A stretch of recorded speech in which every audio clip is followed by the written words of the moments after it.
శ్రీరస్తు, శుభమస్తు. వేదార్చన మాత్రమే అలవాటైన వారికి నాదార్చన ఇవాళ ఒక కొత్త విందుగా భాషించింది. ఇప్పుడు వచ్చి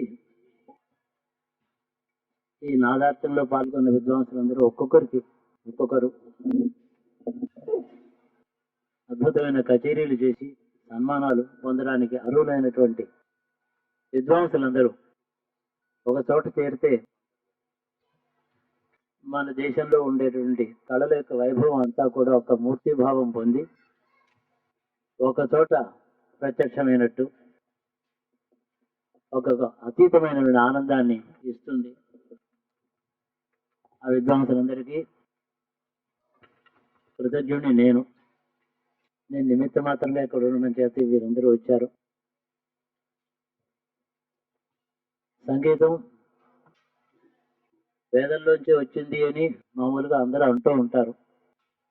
ఎలా వచ్చింది, దానికి దీని సంబంధం ఏమిటి, ఏ దారిన వచ్చింది, దాని రూట్ అంతా ఏమిటి, చాలా ప్రశ్నలు వేరే వివరంగా చెప్పుకోవాల్సిన పని ఉంది. మౌలికంగా సృష్టిలోనే ఉంది శబ్దం, నాదం. అంతటా వ్యాపించి ఒక మహాసముద్రం వలె ఉన్నటువంటిది ఆ నాదం. నాదంలో జంత్రగాత్రముల వల్ల కానీ దేని వల్ల కానీ మనం కల్పించేటువంటి స్పందన శబ్దం. ఆ స్పందన క్షణికంగా ఉంటుంది. మాట్లాడుతున్న మాట ఒక క్షణం ఉంటుంది, వెంటనే ఆ నాద సముద్రంలో కలిసిపోతుంది. సముద్రంలో అలల వలె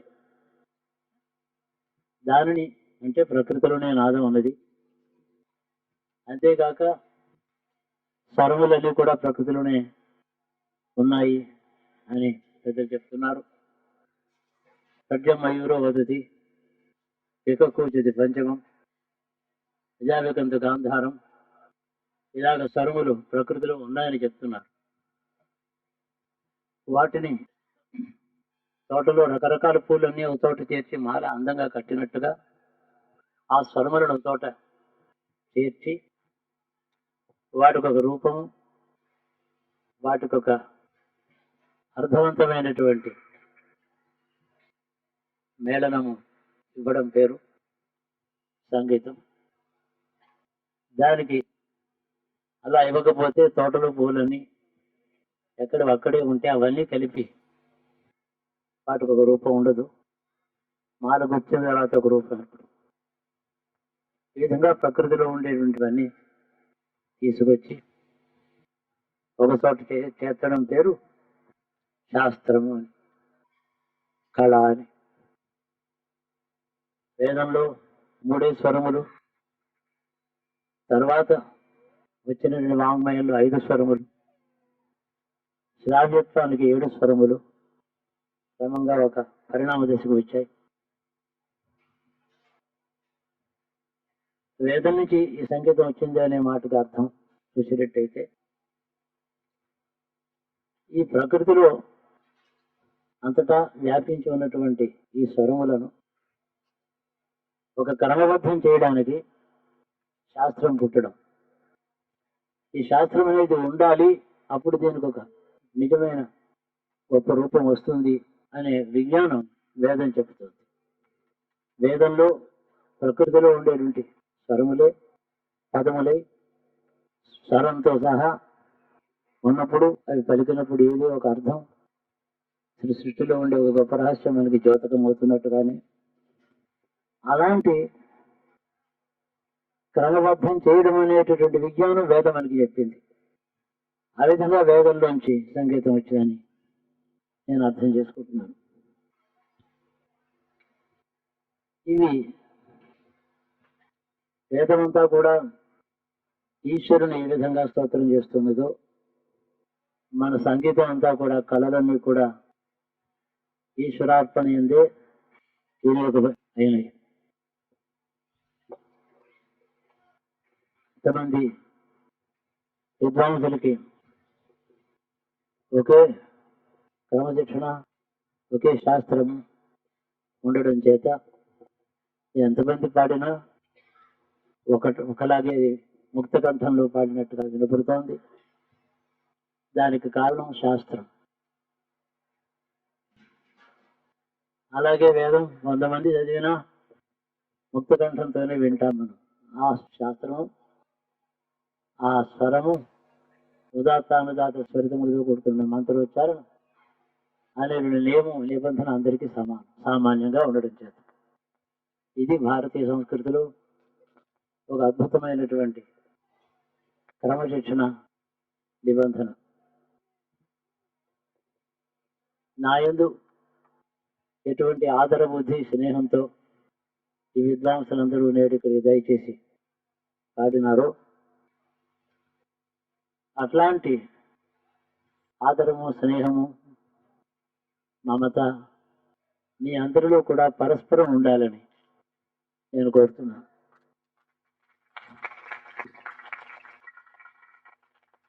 అలాగే నాయందు ఎటువంటి ప్రేమతో, ఆదరంతో, స్నేహంతో ఇంతమంది ఇక్కడికి వచ్చారో అందరికీ కూడా నాయందు వారు చూపించినటువంటి, ప్రతి వ్యక్తి చూపించిన ఆదరం ఇతరులందరికీ వారు చూపించాలని నేను కోరుతున్నాను.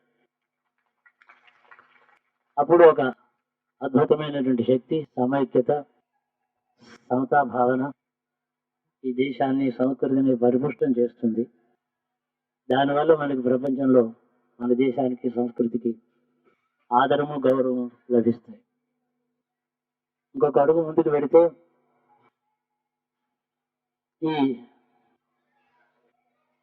భక్తి, భగవంతుని ఆరాధించడం అనేటటువంటి ప్రారంభ దశలో చిన్నప్పటి నుంచి మనందరికీ పెద్దలు చెప్పడం చేత భక్తి అనేటువంటి ఒక తత్వం మనసులో మనందరికీ కూడా అంకురించి ఒక వెలుగుగా భాషిస్తున్నది. ఆ భక్తి భారతీయుల యొక్క విశేషమైనటువంటి స్వభావం. ఆ భక్తి అనేది దైవభక్తి, గురుభక్తి, దేశభక్తి ఇలాగా అన్నిటి యందు అంతఃకరణించి ప్రవహించే ఒక మహత్తరమైన, పవిత్రమైన గంగ వంటిది ఆ భక్తి అనే వస్తువు.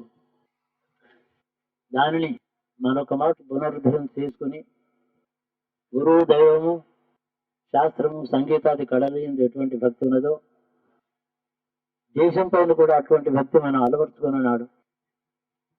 మన సమాజానికి ప్రపంచంలో అత్యున్నతమైన గౌరవం అతి త్వరలో లభించగలదు. దాంట్లో దేశము అంటే బహువిధములైనటువంటి అభిరుచులతో, అనేక భాషలతో ఉన్నటువంటి ఒకానొక ఏకైక వస్తువు అని పేరు. ఏ వస్తువులోంచి, ఏ సంస్కృతిలోంచి అనేక రూపకల్పనలు జరిగినాయో అటు ఉత్తమ సంస్కృతి దేశం. దానిని కాపాడుకోవడం, మన పిల్లలకి, తర్వాత తరాల వాళ్ళకు కూడా పరంపరగా ఉండేటట్టు దానిని బదిలపరుచుకోవడం మన కర్తవ్యం.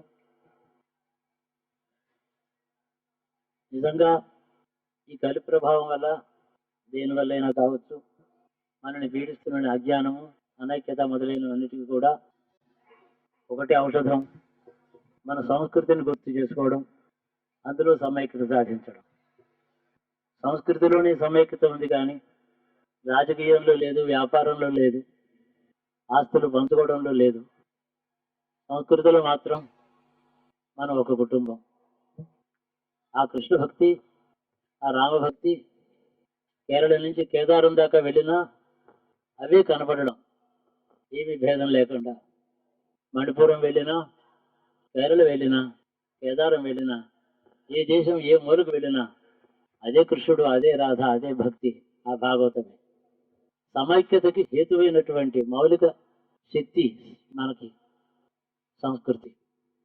ఆ సంస్కృతిలో అంతర్భాగములు, విలువైనటువంటి సంస్కృతిలో విలువైనటువంటి రత్నములు వంటివి మన సంగీతము, మన శాస్త్రములు, మన కళలు. అవి రత్నములు. ఈ రత్నాల వల్ల ఆ హారం అద్భుతంగా మెరుస్తోంది. కళలు లేనిది దేశం కళావిహీనమే. ఈ సంస్కృతి ఇంత అందంగా ఉండడానికి ఆ కళలు అనే నవరత్నములు ఆహారంలో ఉండడమే కారణం. ఈ కళలు వీటన్నిటికీ కూడా జయం వ్యక్తి యొక్క ఔన్నత్యము, వ్యక్తి యొక్క పరిమితమైనటువంటి స్వార్థ సంకుచిత పరిధులను దాటి విశాలమైనటువంటి మానవత్వం, ఉత్తమ లోకోత్తరమైనటువంటి మన సంస్కృతిలో చేరి వ్యక్తి అత్యుత్తమంగా అవధులను దాటి పెరగడమే దీని యొక్క ఉద్దేశం. ఏ విధంగా కళాకారులు మనందరినీ ఒక్కసారి మనస్సులో చిన్న పెద్ద స్త్రీ పురుష భేదం లేకుండా రంజింపచేసి మనసుని కరిగించారో ఆ శక్తి కళలలో ఉంది. ఆ కళలు ఈశ్వరుడికి అంకితమైనవి. ఇది భారతీయత. అది బాగా గుర్తుపెట్టుకుంటే మనం ఈ కళాకారుల్ని సామాన్య ప్రజలైన మనం అంతా కూడా గౌరవించి ఆదరించి వారిని పూజించి మన దేశంలో అత్యుత్తమైనటువంటి సంపద వీరే వీరే మన సంపద అని గుర్తుపెట్టుకోవాలి. ఇండస్ట్రీస్ కాదు, బడ్జెట్స్ కావు, మన సంపద అంతా మన విద్వాంసులే. ఈ వారిని మనం ఆదరించిన నాడు ఒక పరంపర, ఒక పవిత్రమైనటువంటి ట్రెడిషన్ పరంపర మన తర్వాత తరాల వారికి ఉంటుంది. భారతీయత కొనసాగుతుంది. అలా కాకపోతే అనేక గ్లోబలైజేషన్ అంటాం, అనేక దేశాలు పరస్పరం ఇచ్చిపుచ్చుకోవడంలో నిమగ్నమై ఉన్నాయి. అది లౌకికమైన భౌతికమైన విషయములలో ఎంత గొప్పదైనప్పటికీ మన యొక్క సంస్కృతి యొక్క ప్రత్యేకత, దాని వ్యక్తిత్వము అది కరిగి పోకూడదు. అది అలాగే నిలబడాలి. దానికి ఆధారం ప్రపంచవ్యాప్తంగా మనకి సంపాదించుకోవడానికి ఈ పరస్పర ఇచ్చిపుచ్చుకోవడం అనేటటువంటిది ఏదైతే జరుగుతుందో దాన్ని సంస్కృతి యొక్క వ్యాప్తికి వాడుకోవాలి కాదు, కానీ సంస్కృతి కరిగిపోయి పంచబడ్డానికి దాన్ని ఆ శక్తి దానికి లేకుండా చేయాలి. అట్లాంటి హాని లేకుండా మనం చూసుకోవాలి. దేశం అంటే ఆ సంస్కృతిని పోషించుకోవడం, మనందరినీ ఏకంగా చేయగలిగినటువంటి ఏకైక శక్తి ఏదైతే ఉన్నదో అది మన సంస్కృతిని గుర్తించడం. ఆ సంస్కృతిని ఎక్కడికి వెళ్ళినా వారికి వందనం చేసి, వేద పురుషులకి వేదం చదువుకున్న వారికి ఏ విధంగా గౌరవించి నమస్కరిస్తామో విద్వాంసులను అలా గౌరవించడమే మన సంస్కృతి. ఆ సంస్కృతి మనం కాపాడుకుంటే భారతీయత ప్రపంచంలో గౌరవాన్ని పొందుతుంది. ఇది చూచి ఇతరులు నేర్చుకుంటారు. ఓహో, కళలను విద్వాంసులను ఈ విధంగా భారతీయులు గౌరవిస్తారు, దీన్ని పవిత్రమైన ఈశ్వరాంశగా దీన్ని వీరు భావించి గౌరవిస్తున్నారు అనే విషయం ఇతరులకు తెలియాలి. అంతేకాని డబ్బిచ్చి కొనుక్కునే వస్తువు కాదు విద్వాంసుడు. ధనం పెట్టుకుని ఖరీదు కట్టేందుకు వీలైన వస్తువు కాదు విద్యా విద్వాంసులు. అది అత్యున్నతమైనటువంటి, అన్నిటికీ అతీతమైనటువంటి గౌరవ స్థానం అది దానికి ఉంది. అలాగా దానికి నిదర్శనమే త్యాగరాజాదులు వారి కళలను ఈశ్వరార్పణ చేయడం. అంటే నా కళ, ఈ సంగీతం ఈశ్వరార్చన ఎందే సద్వినియోగం అవుతుంది, కానీ ఇతరత్ర కాదు అని రూఢిగా వాళ్ళు నమ్మి ఆచరించమనిగా బోధ చేశారు. దానిని మనం వింటున్నప్పుడు విద్వాంసులు అంటే భగవంతుని యొక్క పాదాల ముందు ఉంచినటువంటి పుష్పం మనం తీసుకుని తల మీద ఎలా పెట్టుకుంటామో అలాగే ఈశ్వరార్చన యోగ్యమైన కళలను మనం శిరసావహించాలి. ఇది మన కర్తవ్యం. ఈ సందర్భంలో నాకు వచ్చిన మాటలు, జ్ఞాపకం వచ్చిన మాటలు నేను చెప్పాను. చిన్నప్పటి నుంచి సంగీతం వినడము, ఎలా వినాలి, ఎలా ఆనందించాలి అనే జ్ఞానాన్ని సంపాదించుకునే ప్రయత్నంలోనే ఉన్నాను. అది ఇంకా పూర్తి కాలేదు, వస్తూనే ఉంది. నాకు 7వ సంవత్సరం నుంచి 77 ఏళ్ళు పూర్తినప్పటికీ ఎలా వినాలో నేర్చుకుంటూనే ఉన్నాను. రోజు అంటే విద్వాంసులు ఆ విద్యను ఇంకా అపారంగా రోజు అందిస్తూనే ఉన్నారు అని అర్థం. నేను నేర్చుకోవడం అంటే వారు చెప్తున్నారని అర్థం. ఎంతో అపురూపమైనది ఈ సంగీత నాట్య కళాశాలలు. ఆ వాంగ్మయం యొక్క వృద్ధి ప్రభుత్వం మీద ఆధారపడకుండా ప్రతి జిల్లాలోనూ ఒకటి వచ్చేటట్టు పౌరులే చేయగలరు. తలుచుకుంటే 25 కోట్ల రూపాయల ప్రాజెక్టు అవలీలగా చేస్తున్న పట్టణ ప్రజలు ఎవరు ఇది చేయడం చాలా సులభం. ఆ శ్రద్ధ మాత్రం మనకు ఉండాలి. ఇది నా అభిప్రాయం. తర్వాత జన్మదినం, ఇంతమంది నాకు శుభాకాంక్షలు చెప్పారు.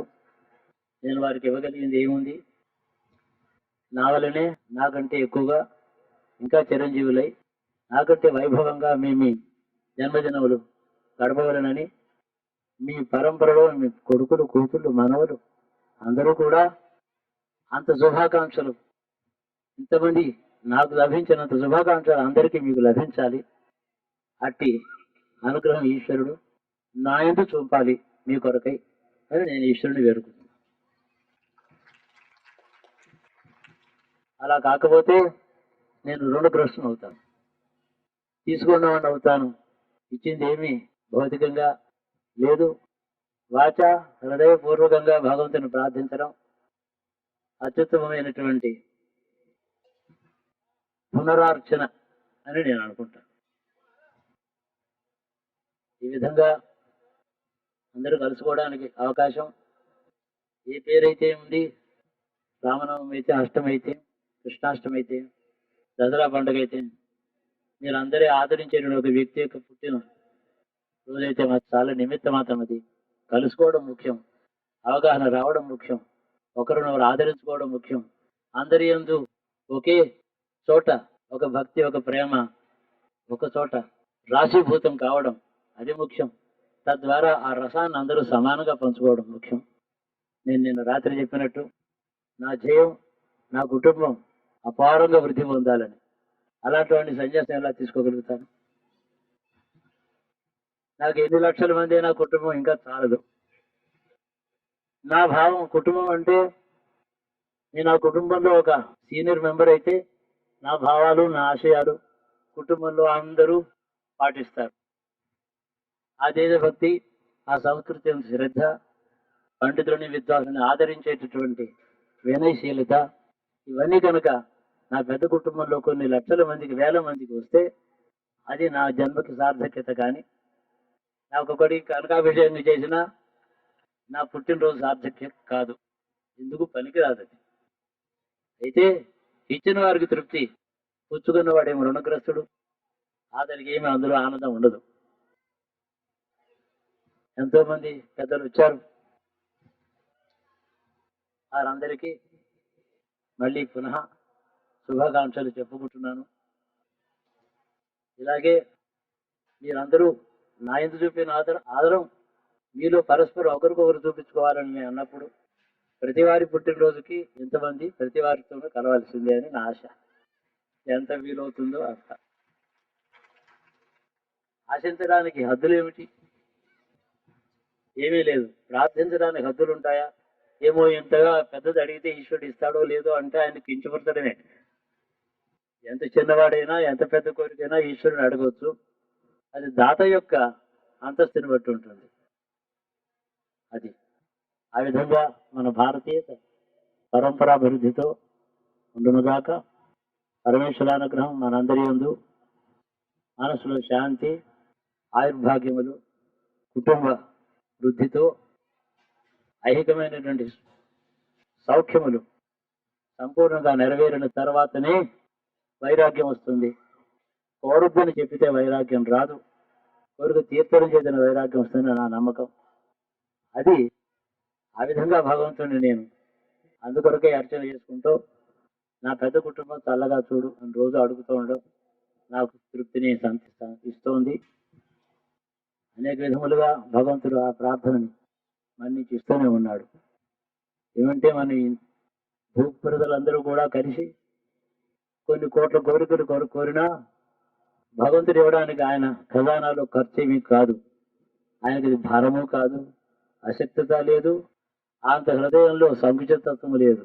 అనుగ్రహ స్వరూపుడు ఈశ్వరుడు. విశ్వాసం అంటే అడిగినది ఇస్తాడు అనే నమ్మకంతో అడగడమే విశ్వాసం అని పేరు. ఇస్తాడో లేదో ఆ ప్రశ్నే ఉండకూడదు. విశ్వాసం ఇస్తాడనే భావంతో అడగాలి. ప్రతి ఇంట్లోనూ ప్రతి సుఖము శాంతి అడగాలి. తృప్తిని ఇమ్మని అడగాలి. వైరాగ్యాన్ని తర్వాత ఇమ్మని అడగాలి. అంటే సంతృప్తి ద్వారా వైరాగ్యం. సంతృప్తి అంటే కోరికలు నెరవేరడం. కోరికలు మనకు క్షేమకరమైన అయినప్పుడు, అందులో ఏమీ ఆపద లేనప్పుడు తప్పకుండా అతడు ఇస్తున్నాడు, ఇస్తాడు అని విశ్వాసంతో అడగాలి. మనమంతా కూడా ఈశ్వరానుగ్రహ పాత్రలు అవడంలో హెచ్చు తగ్గులు లేవు. అందరూ సమానమైనటువంటి అర్హత, సమానమైన ప్రతిపత్తి కలిగి అనుగ్రహానికి సమానంగానే పాత్రలు అవుతున్నాం.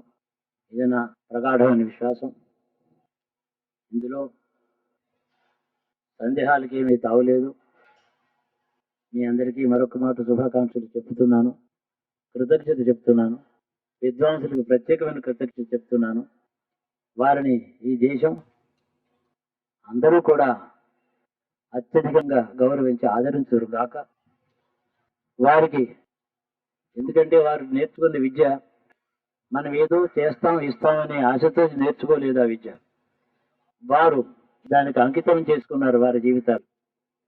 ఏ గొప్ప వస్తువుకైనా, కళకైనా, విజ్ఞానానికైనా తమను తాము అంకితం చేసుకున్నవారు జగత్పూజ్యులే, సందేహమే లేదు. సంఘానికి వారు గురువులే, ఏమి సందేహం. తను సంపాదించుకోవడానికి ఒక పెద్ద సంస్థ పెట్టి 1000 కోట్లు సంపాదించున్నవాడు తన కొరకే చేసుకున్న పని. కానీ విద్య నేర్చుకోవడం ఆనందం కోసం, అందులో ప్రతిఫలం కోసం కానే కాదు. ఇది మనం సామాన్య ప్రజలను గుర్తుంచుకోవాలి. ఎవరికి ఏది యోగ్యమని చూస్తే ఈ దిశానిర్దేశం నేను అంటున్నాను, ఈ దిశలో మనం సంస్కృతిని పోషించుకోవాలి. ధనం యొక్క వినియోగం దాతృత్వమే. అయితే దాతృత్వం ఇచ్చినప్పుడు, ఇంకొకరికి దానం చేసినప్పుడు, ఎవరికైనా ₹1 ఇచ్చినప్పుడు వారిని ఉద్ధరించామనే మాట ఎప్పుడు మనసులో రాకూడదు. తీసుకున్నవారు చాలా కొద్దిగానే తీసుకున్నారు, ఇచ్చిన వారు ఎంతో ఫలం పొందుతున్నారు. దానానికి ప్రతిఫలం గొప్పది. అంటే అంత దానము కూడా స్వార్థ ప్రయోజనం అందే వినియోగపడుతుంది. అందుకని ఎవరికైనా ఏదైనా ఇచ్చినప్పుడు నమమ అని చెప్పి మన చేత అనిపిస్తారు పురోహితులు. తుభ్యమహం సంప్రదతే నమమ అంటే ఈ రోజు మనం చేసినది రేపు కూడా జ్ఞాపకం పెట్టుకుంటే ఆ నమమ అనే మాట అబద్ధం అవుతుంది. మర్చిపోవాలి. నీకు ఇస్తున్నాను, నాది కాదు, నాది కాదు అన్న తర్వాత నేను ఇచ్చాననే మాట ఎందుకు పుట్టాలి? దాన్ని వీల్లేదు, మర్చిపోవాలి. ఆ బుద్ధితో ఉన్న ద్రవ్యంలో సద్వినియోగం చేసుకుని మన జన్మ సార్థక్యం చేసుకోవాలి. ఎంతమందికి పుట్టినరోజు ఒకవేళ విందు చేసినా, పేదవాళ్ళకు అన్నదానం చేసినా వాళ్ళకి 3 గంటల తర్వాత మళ్ళీ ఆకలే మిగులుతుంది. ఇచ్చిన వాడికి మాత్రం మహాఫలం. కాబట్టి దానం యొక్క ఫలం స్వార్థమే. దేశానికి సేవ స్వార్థమే. దేశానికి సేవ చేయడం త్యాగం కాదు. దేశానికి చేసిన సేవ మన కొరకే, మన పిల్లల కొరకే. ఇందులో ఏదో గొప్ప ఆధ్యాత్మిక రాష్ట్రం ఉందని అనుకోకూడదు. నేను ఏదో చాలా గొప్ప పని చేశాను ఆ భావమే రాకూడదు. నా కొరకే నేను ఏదో చేస్తాను. నా దేశం బాగుండాలంటే నా పిల్లలు ఉన్నారు కదా, నా మనవులు ఉన్నారు కదా, దానికోసమే చేస్తారు. హాస్యోక్తులు చాలా వింటూ ఉండేవాళ్ళు ఇలాంటి విషయాల్లో. ఎప్పుడు సర్వే జన సుఖనుభవంతో ఉండేవారట. రోజు ఒక ఆయన పొద్దు నుంచి రాత్రి అస్తమాన ఆ మాట అంటూ ఉండేవారట. ఇప్పుడు ఇలా అంటూ ఉంటారు, సర్వే జన సుఖనుభవంతో అంటే ఆయన 4 కొడుకులు అందరూ సర్వే డిపార్ట్మెంట్ లో పనిచేస్తున్నారని చెప్పారు. ఫలితం స్వార్థమే. చెయ్యాలి. ₹1 ఉంటే 15 పైసలు దానం చేయమని పెద్దలు చెప్తారు. దానం అనే మాట దానికి చెప్పారే కానీ తీసుకోవడానికి వచ్చిన వారు, మనం ఉద్ధరించిన వారు అని ఆ దృష్టితో మనం సేవ చేయాలి. సంస్కృతికి, దేశానికి, పేదలకి. ఇవన్నీ కూడా నిరహంకారంగా సేవా తత్పరత మనల్ని ఉద్ధరిస్తుంది, మనల్ని ఉద్ధరిస్తుంది. ఇచ్చిన వాడిని భగవంతుడు ఉద్ధరిస్తున్నాడు. పొలంలో ఒక గింజ వేస్తే ఒక మొలకు మొలిచి 300 గింజలు వస్తున్నాయి. ఈ సృష్టి అంతా వ్యాపించిన ఈశ్వరుడు ఎప్పుడు నువ్వు ఒక గింజ వేస్తావో దానికి 3 ఇంతలు నీకు ఇస్తాను అని దానికోసం ఎదురు చూస్తున్నాడు ఈశ్వరుడు. కాబట్టి ఏది ఇస్తామో అది మనకి ఇతోధికంగా మళ్ళీ ప్రతిఫలం ఇస్తుంది. కాబట్టి త్యాగం లేదు ఇందులో. కానీ నా కర్మణాన ప్రజానధైన త్యాగే నీకే అమృత మానసు అన్నారు. కర్మ చేత ఏది రాదు. అంటే సంతానం వస్తే దానివల్లే నీకేం రాదు. ధనం ఉంటే ఏమీ రాదు. ఈ మూడింటిని త్యాగం చేయడం చేత వస్తుంది. త్యాగే నైకైనది దేని త్యాగం? ఈ మూడింటి త్యాగమే అక్కడ అర్థం. ఈ మూడింటిని నాది కాదు అనుకున్నవాడు ధన్యుడు, అతడు ధైర్యశాలి. కాబట్టి సంస్కృతిని ఈ మౌలిక సూత్రములు ఎప్పుడు ఇలాగ ఉపన్యాసాలు రోజులు చెప్పినా అవ్వదు. ఇవన్నీ మీకు తెలియనివి కాదు. నా సంతోషం కోసం మళ్ళీ జ్ఞాపకం చేసుకోవడం మీ ముందర జరుగుతోంది. గుర్తుపెట్టుకుని నా కుటుంబం అందరూ కూడా ఈ భావాలు గుర్తుపెట్టుకోవాలని కోరుతున్నాను. అందరికీ శుభాకాంక్షలు. శుభం భూయాత్, శుభం భూయాత్, శుభం భూయాత్.